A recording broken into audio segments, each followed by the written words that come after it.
कर रहा है, थोड़ा कंसोलिडेशन का मूड दिखाई दे रहा है। मिड कैप्स अपनी बढ़त को गवाकर अब फ्लैट कारोबार कर रहे हैं। तो एक कंसोलिडेशन का सेशन जहां पर एक रेंज में बाजार में ट्रेड होते हुए आपको दिखाई देगा। निफ्टी हालांकि 20,150 के लेवल्स को होल्ड कर रहा है।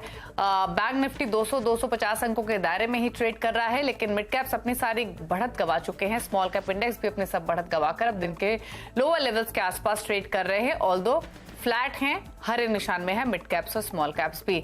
अब दिखाते हैं आपके सामने मार्केट की ब्रेथ आज के कारोबार की कैसी है, ब्रॉडर मार्केट्स की परफॉर्मेंस कैसी है। तो ऑलमोस्ट बराबरी का आपको रुझान दिखाई देगा, क्योंकि 1480 स्टॉक्स है जो कि बढ़कर कारोबार कर रहे हैं, 1348 स्टॉक है जो कि दबाव के साथ कर रहे हैं ट्रेड। अब देख लेते हैं इंटरनेशनल क्यूज को और उसके बाद समझेंगे कि अब तक हुआ क्या है मार्केट में, या जो रिमेनिंग सेशन है बाजार का वो कैसा रह सकता है। चलिए शुरुआत करते हैं यूरोपियन मार्केट्स के साथ। कैसी शुरुआत हुई है यूरोपियन मार्केट्स की, और ज्यादातर एशिया जो यूरोपियन मार्केट्स हैं वो तेजी के साथ ही खुले हैं। अब देखिए डैक्स में 1% का मूव, FTSE 1% ऊपर है, कैक में भी 1% की मजबूती है। दरअसल ईसीबी ने के जो हाइक है वो रिकॉर्ड लेवल पर आ चुके हैं। अब ऐसी एक्सपेक्टेशंस है कि यहां से रेट पीक आउट करेंगे और इसी एक्सपेक्टेशंस में यूरोपियन मार्केट्स तेजी के साथ खुलते हुए दिखे हैं।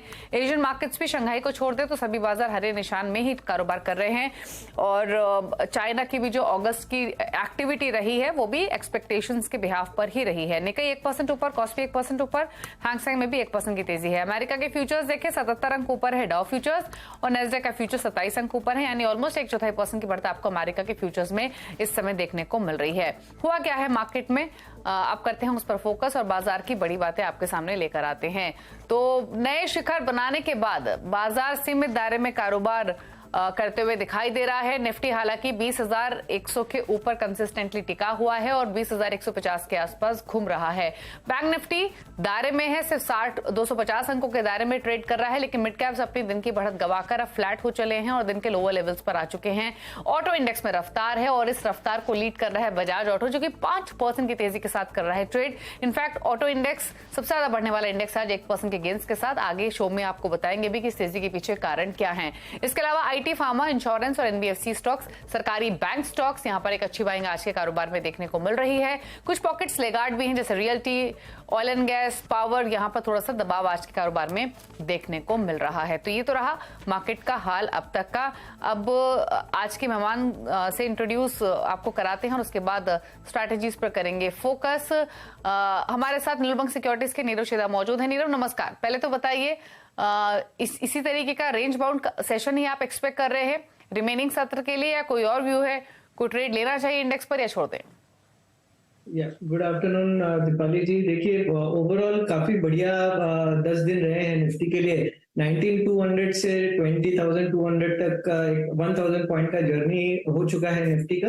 तो स्वाभाविक है कि थोड़ा प्रॉफिट बुकिंग या कंसोलिडेशन आएगा। तो आज के लिए आई डोंट एक्सपेक्ट कि ज्यादा कुछ फायरवर्क्स होंगे निफ्टी में अभी के अगले 2 घंटे के लिए, बट डेफिनेटली स्टॉक स्पेसिफिक अभी भी रुझान रहना चाहिए। अभी जो इंटरेस्ट है वो बैंकिंग की तरफ ज्यादा शिफ्ट हो चुका है। बैंकिंग में बहुत सारे शॉर्ट्स थे और अब वो कवर होते हुए दिख रहे हैं, और बैंक निफ्टी भी बहुत एक इंपॉर्टेंट लेवल के पास में खड़ी है, जो उसका ऑल टाइम हाई था 46,250, 46,300 का, उसके पास आई, वहां से थोड़ी बहुत नीचे आई है ये इंडेक्स। 46,300 वापस ब्रेक होता है बैंक निफ्टी में तो उसके बाद अच्छी बाइंग आ सकती है, जिसके कारण से बैंक निफ्टी ऊपर में 47,000, 47,500 के लेवल्स तक जा सकता है। So at this point of time breakout के ऊपर आप बैंक निफ्टी बाय करें, और डेफिनेटली थोड़े बहुत जो स्टॉक्स हैं वो बैंकिंग के आप बाय करें तो उसमें ज्यादा प्रॉफिट होने के चांस है।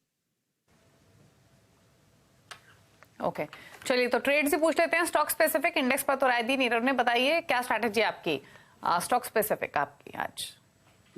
तो देखिए मुझे eight this point of time bank Nifty काफी पसंद है। तो पहला जो स्टॉक रहेगा फेडरल बैंक रहेगा। इसमें एक अच्छा फ्लैग पैटर्न का ब्रेकआउट आया है, ब्रेकआउट आया अराउंड 142 के पास में। उसके बाद लगातार ये स्टॉक में बाइंग देखी गई है। आई बिलीव इस स्टॉक में और बाइंग रहेगी। ऊपर में 160 के टारगेट से आप खरीदिए, 147 के पास में है, 142 का आपका स्टॉप लॉस रहेगा। दूसरा जो स्टॉक है वो है वेरॉक इंजीनियरिंग।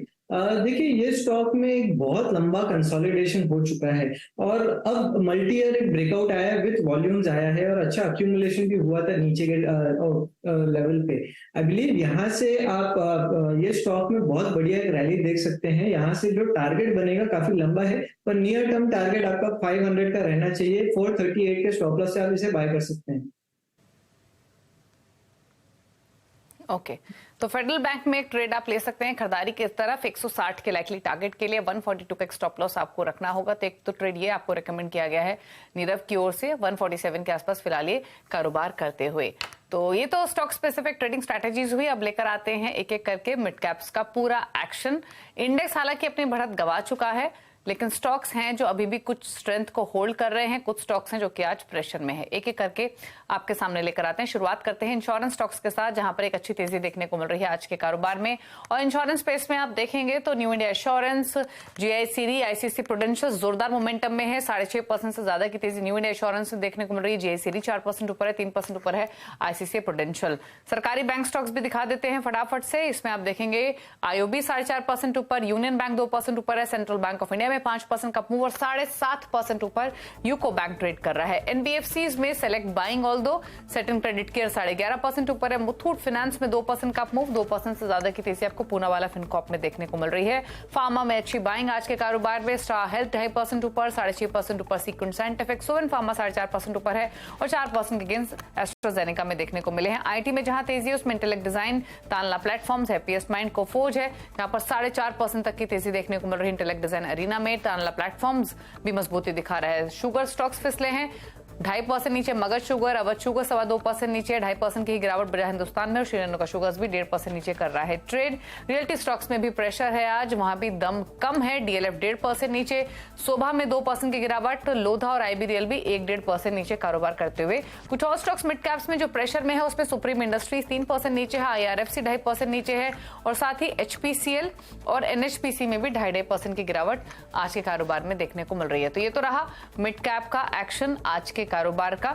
और आगे बढ़े, आपको बता दें अपने दर्शकों को कि सीएनबीसी आवाज आपके लिए लाया है एफएनओ गुरुकुल, जिसमें फ्यूचर्स एंड ऑप्शन के कामयाब ट्रेडर्स से मिलने और सीखने का खास मौका आपको मिलेगा। मार्केट के दिग्गज ट्रेडर्स आपको सिखाएंगे एफएनओ की ट्रेडिंग स्ट्रैटेजी और आपको समझाएंगे निवेश करने का सही तरीका, सही ट्रेडिंग स्ट्रैटेजीज बिल्कुल आसान भाषा में। साथ ही हमारे इस 2 दिन के वेबिनार में जो कि एक्सक्लूसिवली है आप लोगों के लिए, वहां आप एफएनओ से जुड़ी हर जरूरी बात समझ सकते हैं, फिर चाहे वो टेक्निकल एनालिसिस हो, ग्रीक स्ट्रैटेजीज हो, विनिंग आइडियाज, रिस्क मैनेजमेंट ही क्यों ना हो, एक्सपर्ट्स के साथ क्यूएनए और बहुत कुछ भी मिलेगा। तो फटाफट कर लें खुद को रजिस्टर और ना जाएं ये डेट भूल, जो कि है 28 और 29 अक्टूबर। रजिस्ट्रेशन के लिए क्यूआर कोड स्कैन करें या फिर स्क्रीन पर दिखाई गई हमारी वेबसाइट पर जाएं। अधिक डिटेल्स के लिए हमारे सोशल मीडिया प्लेटफॉर्म्स पर भी आप विजिट कर सकते हैं। और फेस्टिवल सीजन और नए लॉन्चेस के चलते ऑटो स्टॉक्स में आज फर्राटा रफ्तार देखी जा रही है। ऑटो इंडेक्स 1% से ज्यादा चढ़ा है। ऑटो पर ब्रोकरेज हाउसेज बुलिश भी हैं। कौन से हाउसेज बुलिश हैं, क्या आउटलुक है ऑटो स्पेस को लेकर और किन स्टॉक्स पर जो ब्रोकरेज हाउसेज हैं वो भरोसा जता रहे हैं, ये सब डिटेल्स लेकर सुमित मेहरोत्रा हमारे साथ मौजूद हैं। तो सुमित बताइए क्या डिटेल्स।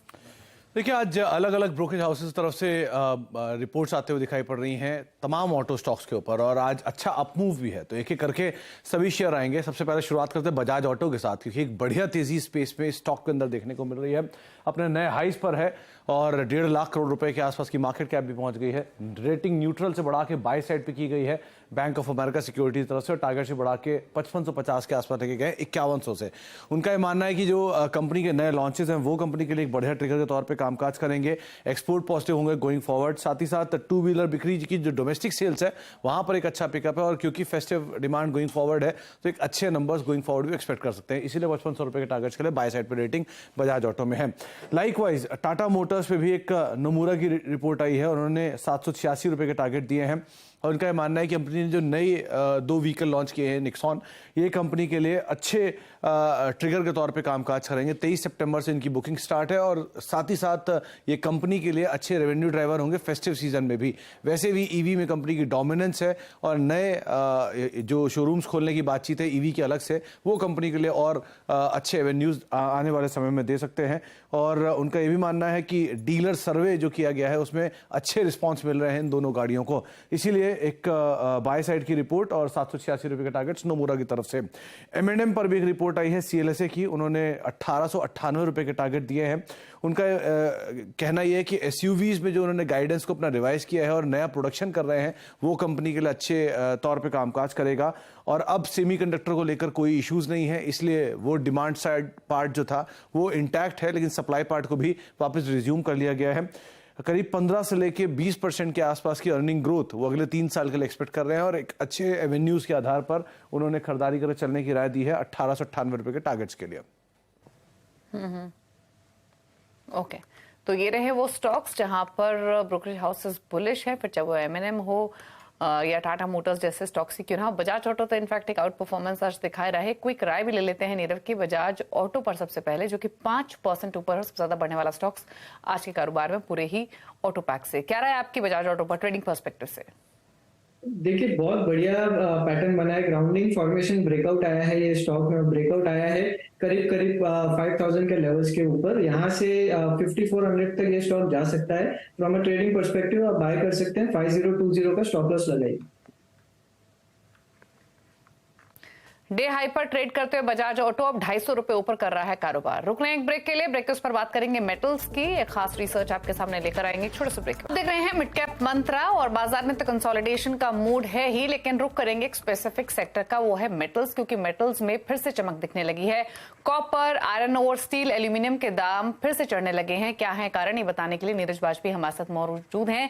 नीरज जी बताइए, मेटल्स को इनफैक्ट अगर हम प्राइस एक्शन भी देखें तो पिछले 3 मंथ्स में या फिर पिछले कुछ मंथ्स में कंसिस्टेंटली इंडेक्स भी ऊपर की तरफ ही गया है और इंटरनेशनल मार्केट्स में तो प्राइसेस बढ़ ही रहे हैं। क्या कारण है और अब यहां से आगे का आउटलुक क्या मिल रहा है?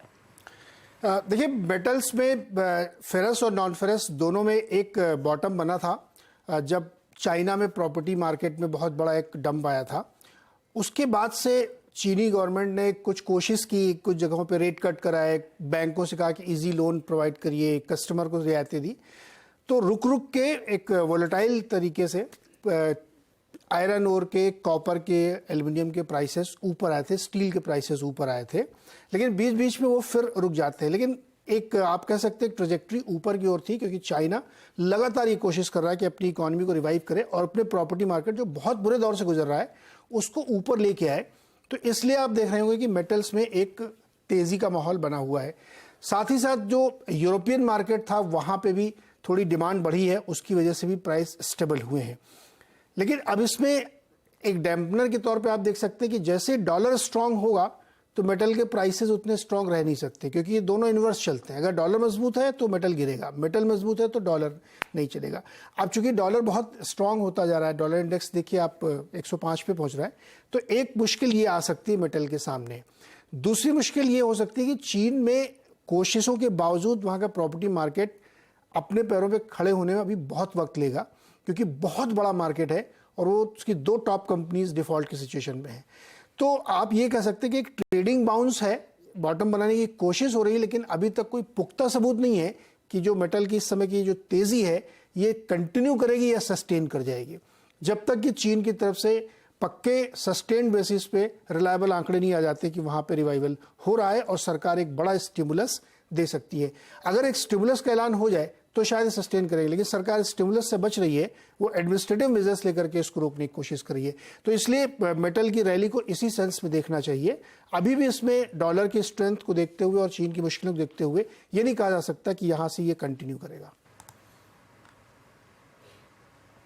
ओके, तो डॉलर इंडेक्स का मूवमेंट, हालांकि जिन एंटिसिपेशन में मेटल्स में हमने बाइंग देखी वो नीरज जी ने बताया कि फिर चाहे वो चाइना के इकोनॉमी रीओपन का बज ही क्यों ना हो या फिर यूरोप से डिमांड बेहतर होने की ही स्पेकुलेशंस क्यों ना हो, लेकिन ये कंफ्यूजन जिसका जिक्र अभी नीरज जी ने किया वो प्राइसेस में भी दिख रहा है। अगर हमने प्राइसेस ऊपर की तरफ जाते हुए देखे भी हैं तो वो तेजी भी कहीं ना कहीं रेस्ट्रिक्ट हुई है और हर तेजी पर छोटा मोटा करेक्शन भी जरूर आता है। शुक्रिया नीरज जी ये डिटेल्स बताने के लिए बेस मेटल्स पर। अब बात करेंगे खिलाड़ी नंबर 1 के अपडेट की, और आज 3:30 बजे मार्केट क्लोजिंग के वक्त अनाउंसमेंट होगी विनर की। हालांकि ये वीक काफी टफ रहा हमारे पार्टिसिपेंट्स के लिए मार्केट की उथल पुथल की वजह से, लेकिन फिलहाल के जो अपडेट्स हैं, फिलहाल की जो रिटर्न की स्थिति है वो आपके सामने लेकर आते हैं। पहले दिखाते हैं स्टॉक अपडेट। स्वाति होटकर ने सनटेक रियलिटी को पिक किया था, खरीदारी के लिए 460 के टारगेट्स थे, यहां से एग्जिट किया है स्वाति ने 420 के लेवल्स पर। निप्पॉन लाइफ इंडिया ये भी एग्जिट किया है ट्रेड, बाय कॉल 370 के टारगेट्स के लिए 336.5 पर एग्जिट किया है स्वाति होटकर ने इस ट्रेड से भी। कुछ और अपडेट्स खिलाड़ियों के पोर्टफोलियो से, इसमें जीआईसी ये एक ट्रेड है रूपक जिसे ऐड कर रहे हैं खरीदारी के लिए। इंश्योरेंस स्टॉक्स में बाइंग है भी, 263 के टारगेट के लिए तेजी की सलाह है, 222 का स्टॉप लॉस रखे, 229 के लेवल्स पर फिलहाल ये स्टॉक कारोबार कर रहा है। रूपक डे का एक और ट्रेड एनएमडीसी जहां से एग्जिट किया है इन्होंने 149.9 के लेवल्स पर, 180 के टारगेट्स थे, 143 का स्टॉप लॉस इन्होंने रेकमेंड किया था, जहां एग्जिट किया उन्हीं लेवल्स के आसपास ये स्टॉक कर रहा है ट्रेड। अमित सेठ का पोर्टफोलियो लेकर आते हैं। टाटा मोटर्स खरीदारी की कॉल थी, एग्जिट किया है 631 के लेवल्स पर, 655 के हालांकि इनके टारगेट्स थे टाटा मोटर्स में, फिलहाल उन्हीं लेवल्स के आसपास ट्रेड करते हुए 631.50 के लेवल्स पर टाटा मोटर्स कारोबार कर रहा है। अब दिखाते हैं रिटर्न की स्थिति, मुनाफे के मीटर में क्या बनी हुई है। लीड कर रही है स्वाति क्लोजर टू 11% के रिटर्न्स के साथ, रूपक डे का पोर्टफोलियो 2.5% के रिटर्न दे रहा है और अमित सेठ का पोर्टफोलियो -1% के रिटर्न्स लेंड कर रहा है। तो ये तो रहा अपडेट। इसी के साथ एक ब्रेक के उस पार आप देखिए न्यूयॉर्क